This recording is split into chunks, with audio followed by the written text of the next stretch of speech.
This week on CrossFeed. Big church, small teachings? Christians fight anti-homosexuality law.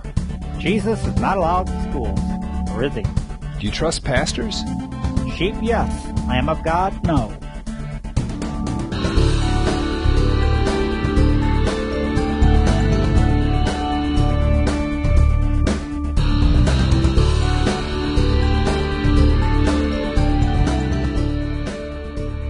Hello, everyone, and welcome to CrossFeed Religious News. I'm Pastor Dale Critchley, pastor of Shepherd of the Ridge Lutheran Church in North Ridgeville, Ohio. I'm Pastor Jim Butler, out here in beautiful Dedham, Massachusetts, just outside of Boston. And welcome, everybody, this week. It's good to be with you. This is our last podcast for the year. Yep.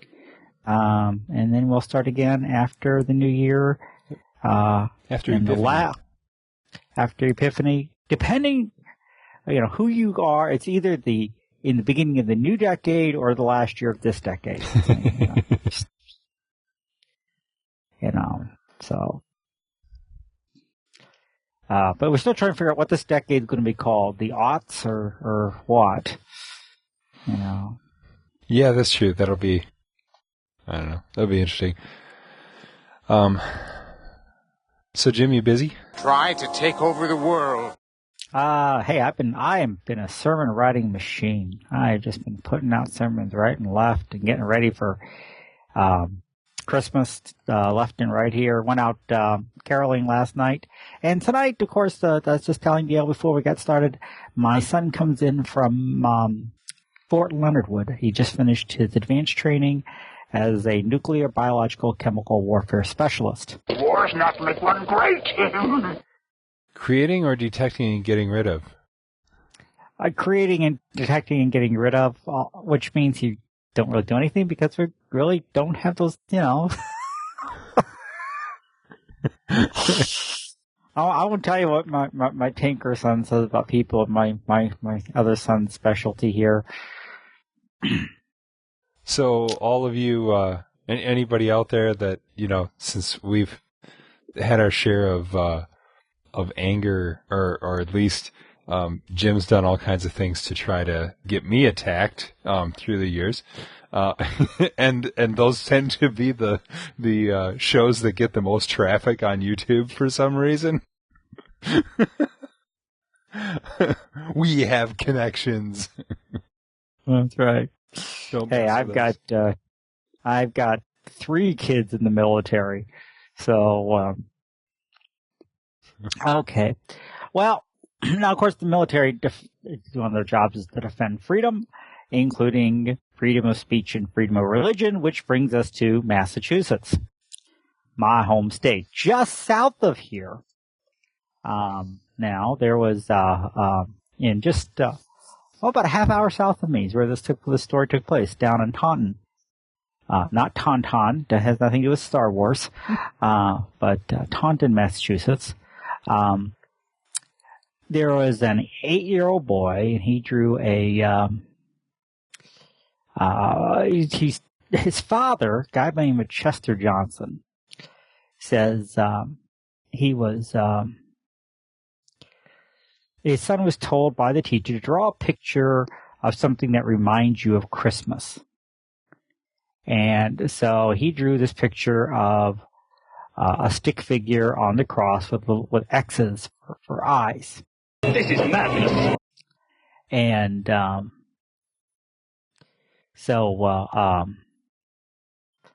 then the teacher, the second grade teacher, got concerned about this and put the boy in what was called, suspended the kid, and then told the parents the kid needed to have a psychological evaluation before he could be allowed to come back into the school. You're going to the mental institution.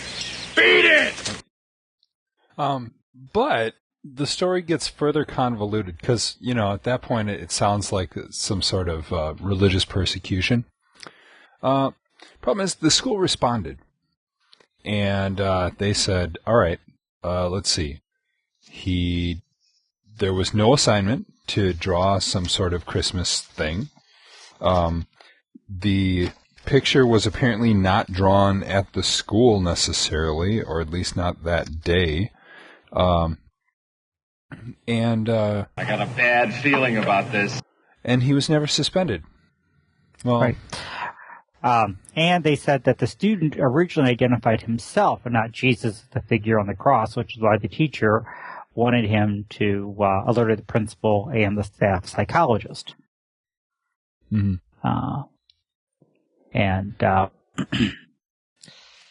Now there's this next part that really gets me to wonder about this. And that is, it says, now I like it. The boy's father held court today at his girlfriend's apartment, demanding that the school district compensate him for his family's pain and suffering. It hurts me that they did this to my kid. They can't mess with our religion. They owe us a small lump sum for this. Yeah, that kind of caught my attention, too. Now, hold on a minute here. Today, in the Boston Herald, you don't have this story. Oh. So you got to live out here where the news happens. I guess. No news happens in North Ridgeville. This Chester Johnson and his girlfriend were supposed to have a session with the Taunton Schools superintendent and talk to them.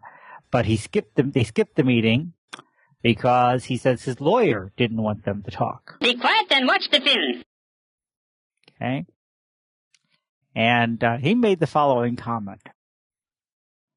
They don't know who they expletive deleted with, he said. They made a mistake, and now Jesus is going to make them pay for it. I've always thought of God as a teacher, as a bringer of light, wisdom, and understanding. Wow, that doesn't really sound like Christianity.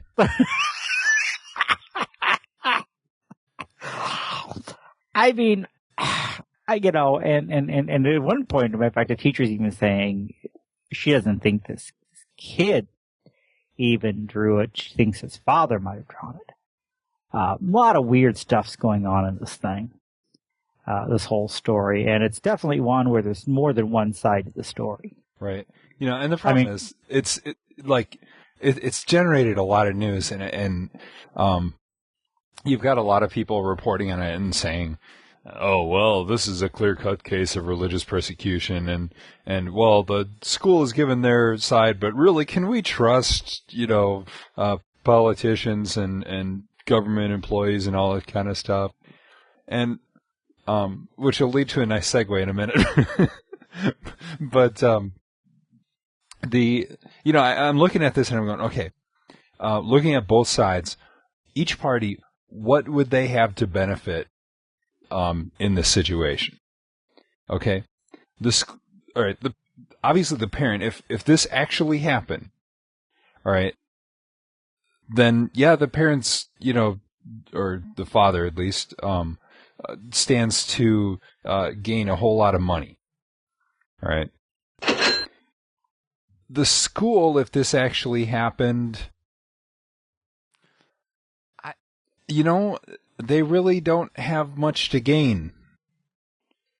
This sort of, because if you think about it, where you have like schools taking out references to God and things like that, and there have been a few cases where somebody's drawn a picture and they were told they had to remove Jesus from the picture or something like that. That stuff does happen, and we've reported on it. But at the same time, sending a kid home and sending him for psychological evaluation, and I don't know. Even though we've seen similar cases, it just really seems unlikely. Well, no, they admit they sent the kid for psychological evaluation because his name was put on the cross, not Jesus' name. And that, first off, I don't think this is a case of religious persecution. If anything, it's a case of overreaction by the teacher. Mm-hmm. But then, as a teacher, do you overreact or underreact? I mean, there's a certain part of me that says I'd rather have a teacher overreact in a case, rather than underreact. Well, and I mean, who knows? I mean, I'm not the teacher. I'm not in the classroom. I don't want to make a decision. And when I first read the story, I was kind of like, okay, here we're doing another stupid teacher who can't see this is supposed to be Jesus. And the family, by the way, the day before, and I don't think this was in the Fox News story, it was in one of the Boston newspapers, had actually gone to see the lights at a church the night before, and there's a big crucifix. It's at a Catholic church. The next big crucifix all lit up there. Yep. So, okay. And that all makes kind of sense where the kid would get this idea for a picture with Christmas. But, I don't know.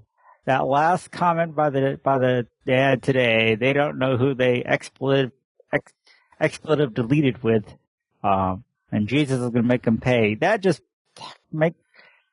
puts him in a lot less favorable sight for me. And the fact, he wants the lump sum and got the lawyer. Okay, maybe it really happened, but man, he's making himself very unsympathetic here. Right. Yeah.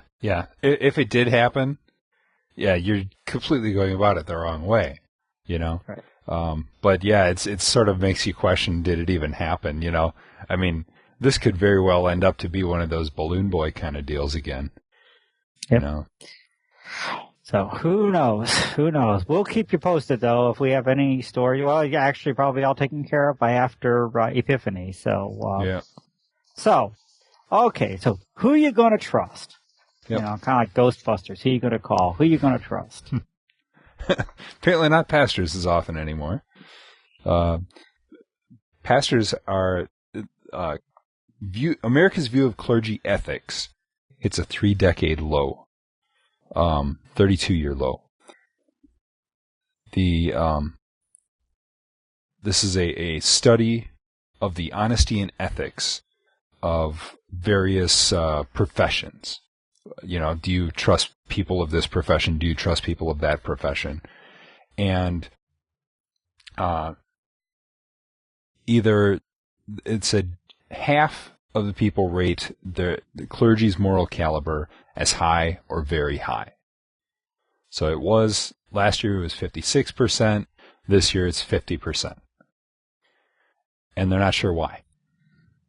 Why the 6% drop. Yeah, I want to know what their other choices are. I don't know yet, Pinky. I mean, I don't, okay, high, very high, medium high, don't trust them at all. I mean, I want to know what the other, okay, it says it dropped by 6% from high, very high, but, what's the third choice? Mm-hmm. Right. And where did it decline to? I mean, did it decline to, did it take a drop to don't trust them at all? Or if it's scale 1 to 5, 1, don't trust them all, 5, very high. Mm-hmm. Okay, so did it drop from 4, more 4s and 5s to 1s and 2s? Or did the 4s and 5, drop to 3s? Right, yeah. And so it's not real clear on that. Which point then you're still dealing with, and I don't know what the 3 would even be, if that's moderately high or, average. I think they're average, honesty and ethic. Well, okay, I don't know. Somehow or other, I think that's kind of a good thing to be told. So although at the same time, in one category, they rose, and that is among those professing no religion.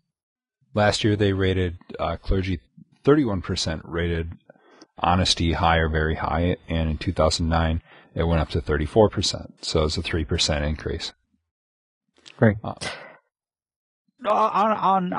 Nurses were extremely high, 83% high or very high. Police officers went up to 63%. That's the biggest gain. Biggest gain. Mm-hmm. 9% say Congress has a very high ethics. Yeah, same as stockbrokers. Yeah. And Who are those 9%? I can't remember where lawyers are, but they're not up there real well either. Lawyers also dropped huge. They were the other one. They had like a 6% drop. There it is. Clergy ratings declined the most, 6%, followed by lawyers with a 5% drop to 13%. So, okay, we're better like, you know what the difference between a dead skunk and a dead lawyer in the middle of the road is? There's skid marks in front of the skunk. I'm sure we used to have lawyers that watched our show. Yeah. So Satan decided he was going to sue God. God said, I'll see you in court. And Satan said, where would you get a lawyer?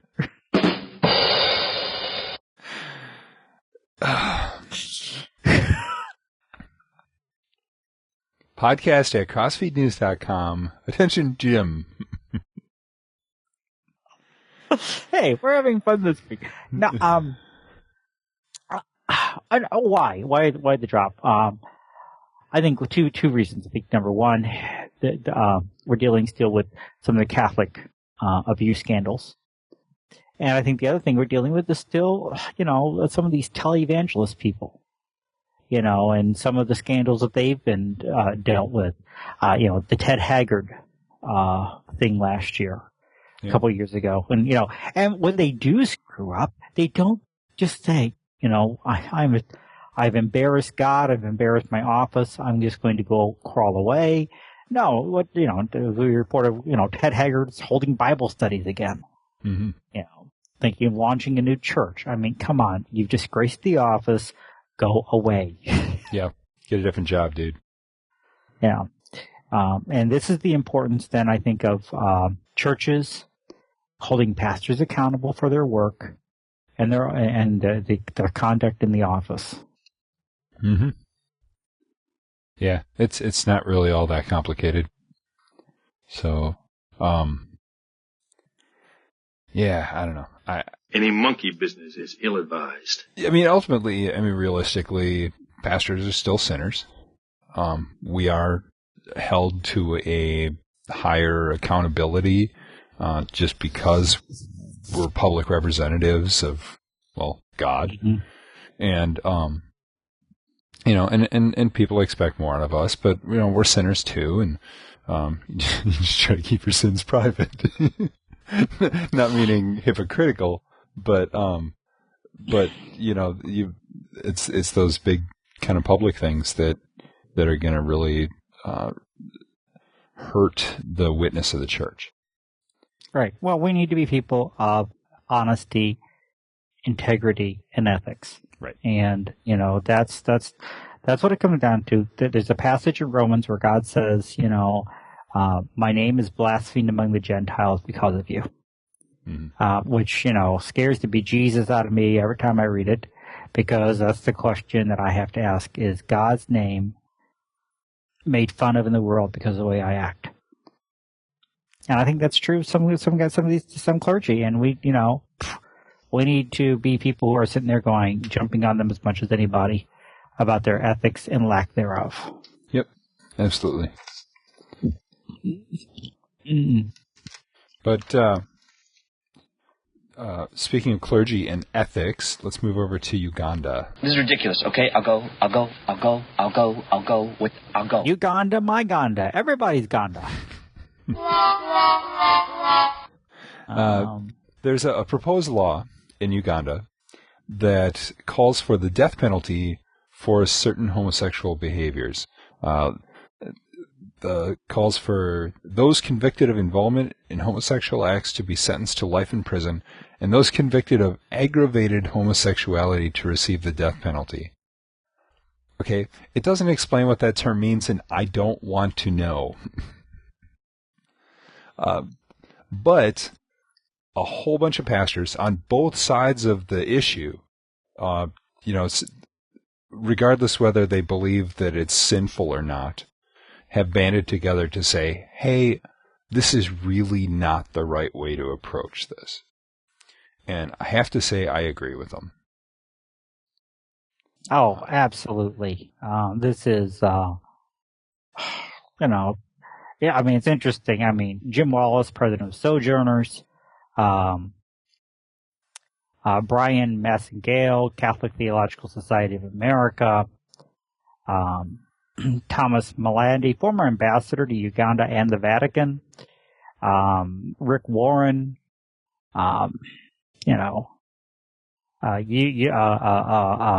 Catherine Jeffrett Shorey of the Episcopalian Church, and Dale and I, who are definitely, on the other side of that. This is silly. I mean, okay, I don't know what that aggravated homosexuality is, but if you're involved in a homosexual act, you're life in prison. Which, now just think about that one for a minute, okay? That's all I'm going to say, but just think about that, putting him in prison together. Right. That's not going to help. All right. I'll do this Catherine Jeffrett Shorey. Okay, that's how you say her last name. Attempts to export the culture wars of North America to another context represents the very worst of colonial behavior. We deeply lament this reality and repent of any way in which we have participated in this sin. Lady, do you have a brain? That's absolutely nothing Uganda. to do with North America. It has nothing to do with our culture wars. No. This is the place where Idi Amin used to run around. Okay, I mean, this is not a nice place. Yeah, and not only that, I mean, you've got very conservative. I mean, you've got groups there that really, take the concept of fundamentalism to the extreme. You've got extremely conservative, and I don't mean like, American Republican conservative or something like that. I mean, you've got sort of, just the extreme of conservatism there, in a lot of places that they're not even attempting to think about what's the best way to handle this. This is a kill all the gays thing, Right. I wouldn't call it conservative. I would call it bigoted, repressive. Yeah. I mean, this is just nonsense. It honestly is, and it honestly, it's the only thing I can say. It's you don't. But it has nothing to do with the culture wars in North America. Why is it some of these people think it's always about us? Yeah, I know. And you know what? Every time you see a statement like this, I've got friends in Europe that go, "What is it with you Americans that you think the world revolves around you and that everything that happens is because of you?" I was at an LCMS convention one time, and 2 or 3 people stood up there, during the convention, said something about, now the eyes of the world are upon us. We need to discuss this carefully. And I was just an advisory member. But I really wanted to stand up a microphone and said, if you people think the eyes of the world are on us, you've got to be kidding me. The eyes of the people in Missouri Synod aren't even on us, let alone a world. Yeah, that's the simple reality. Go out there and ask them, what the Lutheran Church Missouri Synod is. People will give you a blank look. Never heard of it. Never heard of it. So don't give me this, the eyes of the world are upon us. I mean, it's the same thing here. The eyes of the world are here, and our culture wars are affecting these people in Africa. They don't care. They don't have a clue. If they do, they don't care. But still, this is an extremely sad situation. What I'd be more interested in knowing, though, now that we know that all these, North American people have issues, what do the Ugandan bishops and the Ugandan Christians have to say about it? Yeah. Yeah, because here we are again, go, well, we'll tell you what to do, and like, yeah, what are the people there saying about it? And yeah, I haven't seen any information on that. And I've seen headlines about this thing all over the place, but I have yet to see, and I may have just missed the article. If anybody has seen an article, by all means, post it up on CrossFeedNews.com, and that would be great to hear their perspectives on it. Absolutely. And if you do, then after Epiphany, we'll come back to the story and share what their comments are. Yeah. So, well, you could give them one thing, man. They don't believe, obviously, in Christianity light over there. They take this real seriously. Now, there's been which brings us to an interesting question. There's been a common belief that megachurches really teach Christianity light. And I think it's the stuff from like people who've watched Joel Osteen, who obviously does. But anyway, there is a recent survey by George Barna, who I think does nothing but make surveys and publishes books, so he can, keep us going. But anyway, he sat down and interviewed people who in churches of fewer than 100 and churches more than 1,000. Now, by the way, churches 200 and fewer make up something like 94% of all churches in the United States. So it's 45% is I think it was 100 and less. So anyway, the people attending the larger churches were more likely to give an orthodox answer to the questions asked in terms of personal evangelism, the reality of Satan, the accuracy of the Bible. The differences ranged from as low as 9% difference to as high as 25%. Yeah. And large church attendees were a lot more 17% more likely to be active across 7 different behaviors: attending church, reading the Bible, volunteering at church, etc. Good on you, mate! So yeah, there goes that whole claim. Now, I thought that really interesting was the comment on here that somebody said, living and growing up in a city covered in megachurches, Tulsa, and this is only anecdotal, but my experience with the individuals going to megachurches isn't that they don't have orthodox beliefs, but rather they have little else but orthodox beliefs. They know the right answers, but don't seem to understand the nuances of any of the theology, history, context, etc. They have assertions about what Christianity is, but seem to have very little understanding beyond that. All right. Now, again, this is one person's anecdotal observation. All right. I've got friends that attend megachurches in different places that are, I would say, are good, solid thinkers and all that kind of stuff. So I don't think that that's necessarily always true, and I haven't really done a test of that. But it is an interesting question, and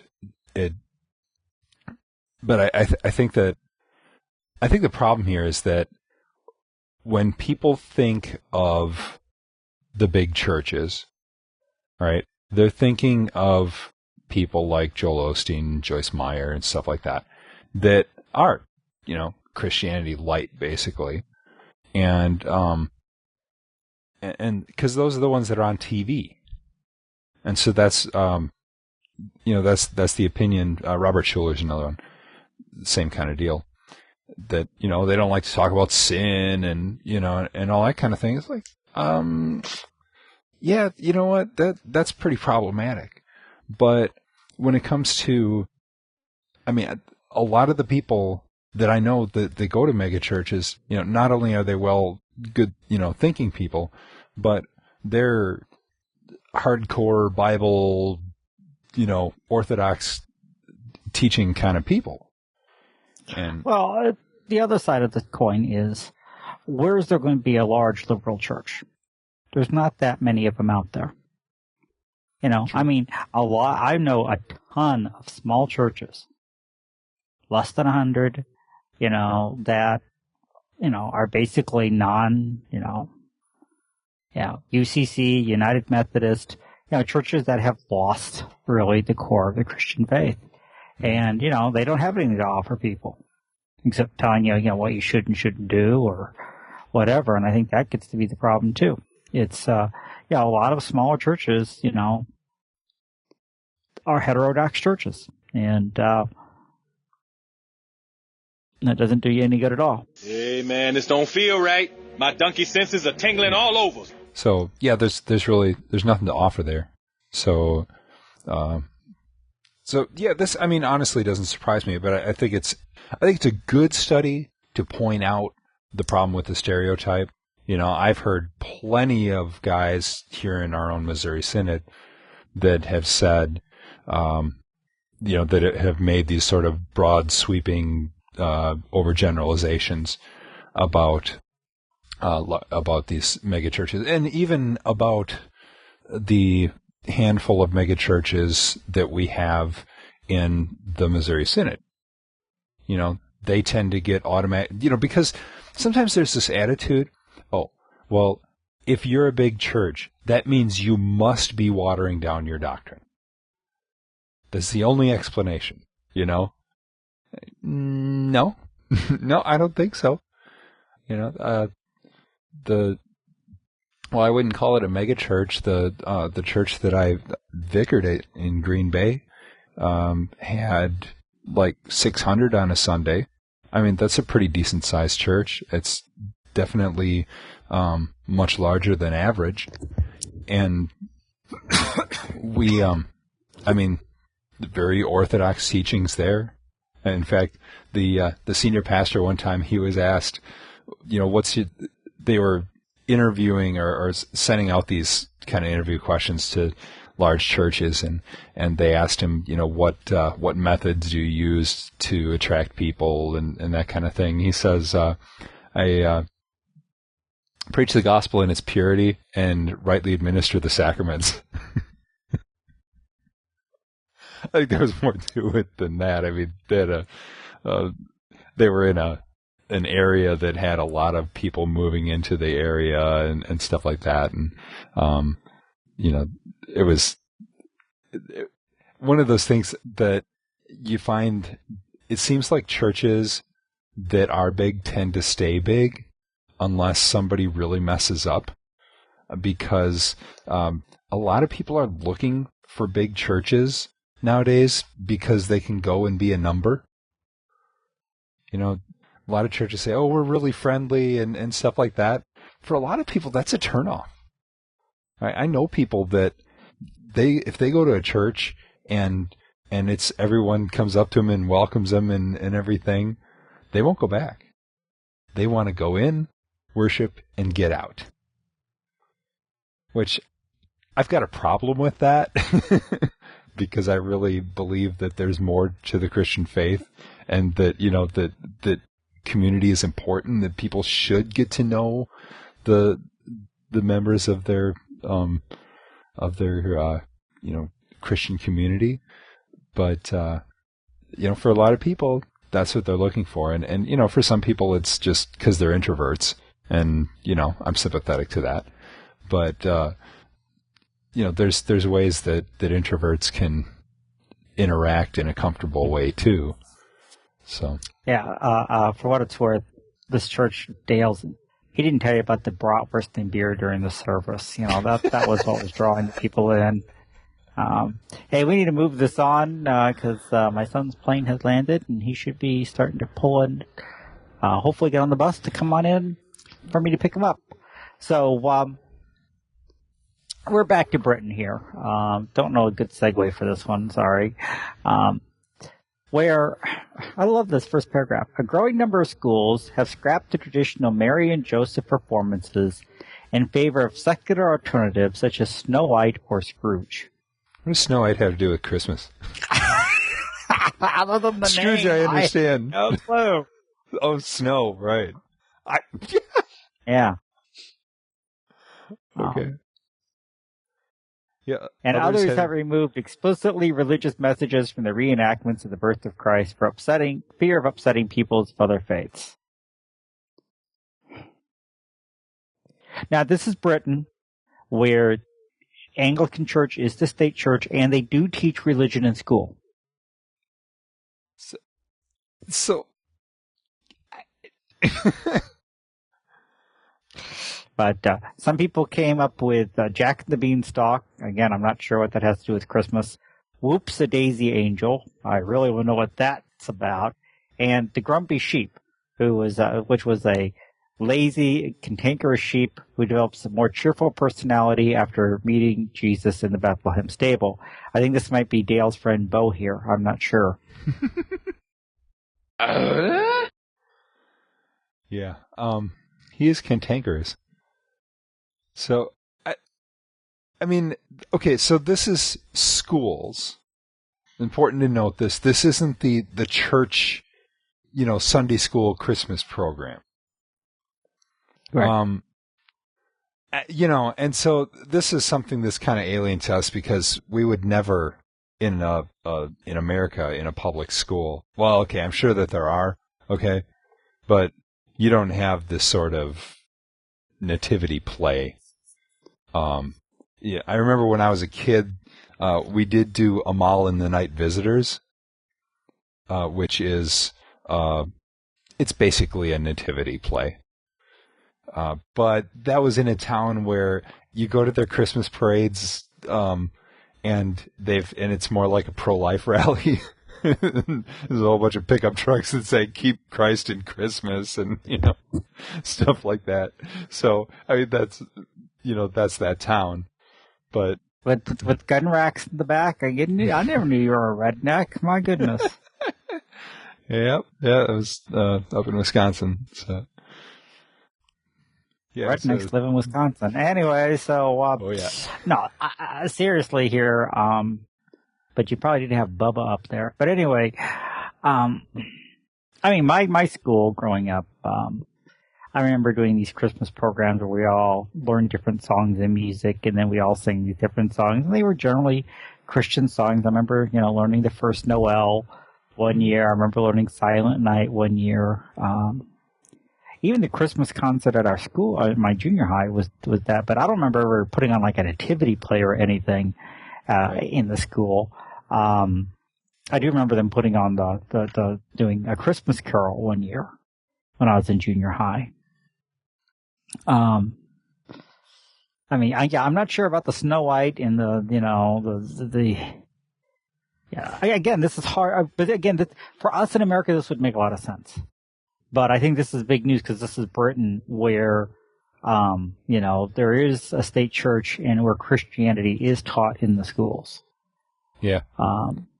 And so that's where they had this vicar of St. Paul's, and he says, I'm a big fan of keeping the nativity as a nativity, although I realize performance has to engage youngsters, and there aren't that many well-written nativities out there.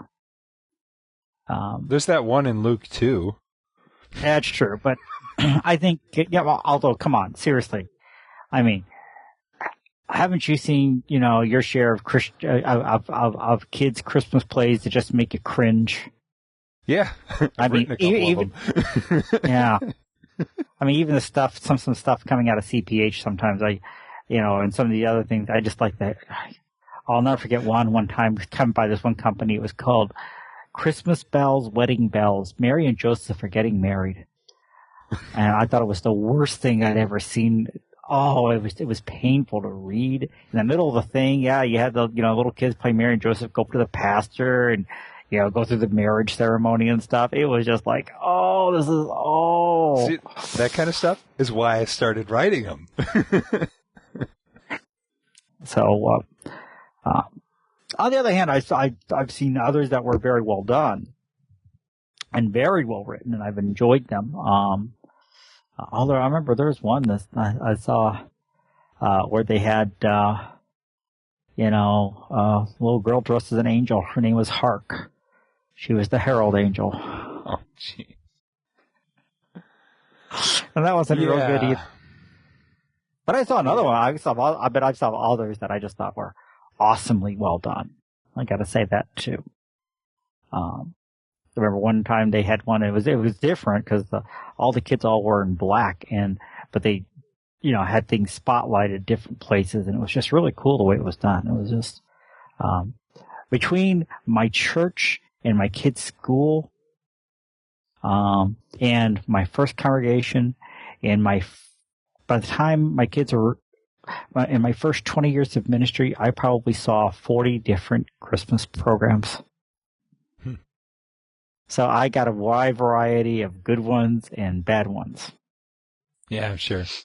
Yeah, most of the ones that we've done were the sort of the more traditional. You know, you've got some sort of loose kind of packaging around it, like got ornaments on a tree, and each ornament represents a different thing, or different packages, and you open the gifts, and there's different little objects that represent different parts of the story. Or one time we did a puzzle, the different pieces of the puzzle, and it was basically the different characters and stuff, and the star and that. But the majority of each of those, that was just sort of like fluff, but most of it was just kids reciting lines, telling the story right out of Luke 2. Yeah, that's most of ours too. But although the ones that I've written, I've always tied Good Friday and Easter into it. I've always thought it was important to go to that part of the story too. Yep. But this, I just, I can understand doing, like, again, in a school doing a Christmas Carol, which I just re-listened to, and it really is a fabulous story. But I'm not sure about Jack and the Beanstalk and Snow White and Whoops-a-Daisy Angel. That's the other one. I wonder if she's a friend of Hark there. I'm not sure.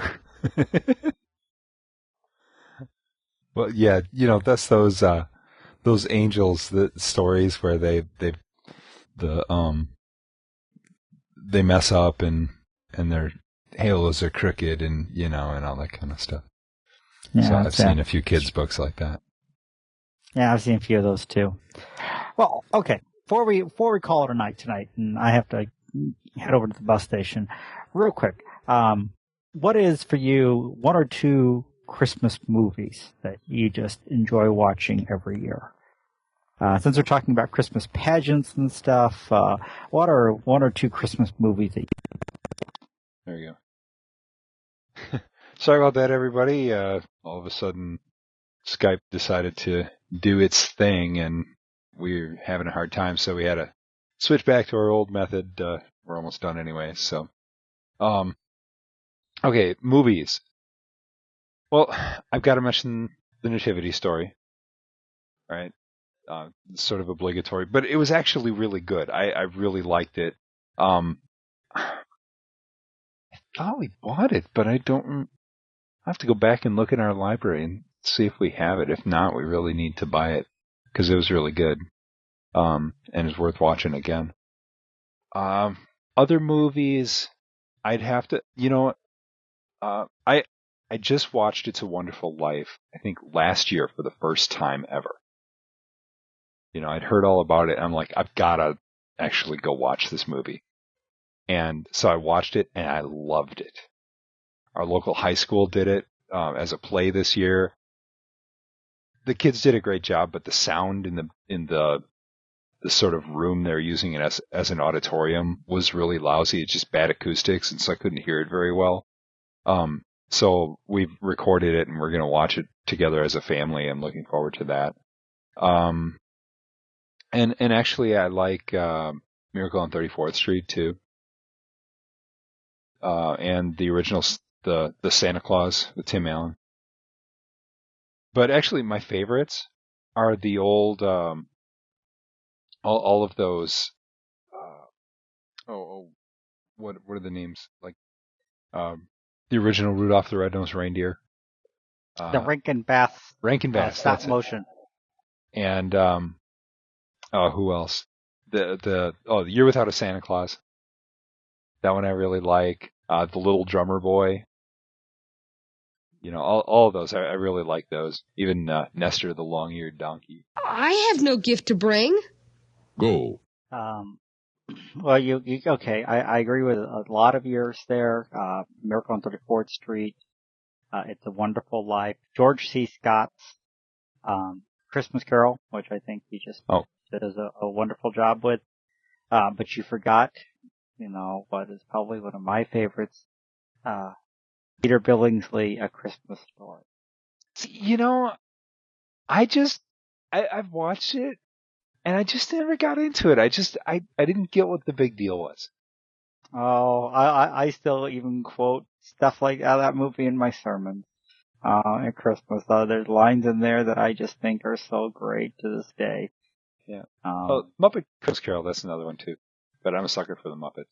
My family's really big in that one. I'm not, but it's one of the few Muppet things I don't really care much for. But anyway, I just thought it'd be kind of fun since we're talking about Christmas pageants, talk about Christmas movies that we think are really good.